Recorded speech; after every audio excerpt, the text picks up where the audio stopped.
শ্রমিকের জীবন এবং জীবিকা এবং শ্রমের মর্যাদার প্রতি যে সামগ্রিক উপেক্ষা, সেই উপেক্ষার প্রতিফলন হচ্ছে এটা। কারণ আপনি যখন পরিবহন শ্রমিক, এটা আমি জানি না সময় আসছে কিনা, আমরা যখন প্রথম এই বিলস গবেষণাগুলো তৈরি করে তখন আমরা যখন এটা হাজির করলাম, তখন ওখানে যারা নীতি নির্ধারক ছিল, এমনকি যারা অন্যান্য ক্ষেত্রে আপনার মানুষদের অধিকার নিয়েও কাজ করে, তারা অনেকে বলতেছিল পরিবহন শ্রমিকের দুর্ঘটনা আপনারা যোগ করেছেন।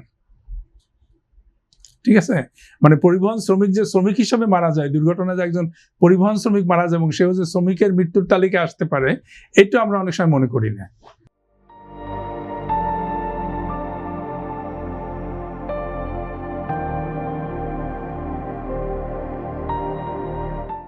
তাই উপেক্ষাটা আপনার বুঝতে পারেন যে উপেক্ষাটা কোন জায়গায় যায়, যে তারা মনে করে যে তারা দায়ী আছে, সুতরাং তাদেরকে মৃত্যু তালিকা দেওয়া যাবে না। অর্থাৎ এই যে মূল ব্যাপারটাই হচ্ছে অবজ্ঞা। আমরা রানা প্লাজার পরে বাংলাদেশ যে সহায়তা পেয়েছে, ওই সময় যে জাগরণ তৈরি হয়েছিল মানুষের মধ্যে, সেই জাগরণকে কেন্দ্র করে যে সহায়তা ছিল সেটা ব্যবহার করে আমরা কিন্তু সারা বাংলাদেশকে একটা নিরাপদ কাজের ক্ষেত্র তৈরি করতে পারতাম, কিন্তু পারিনি। এই জন্য আমরা মনেই করিনি যে যেখানে বৈদেশিক বাণিজ্য নেই সেটা নিরাপদ করার জন্য কোনো উদ্যোগ নেওয়া দরকার।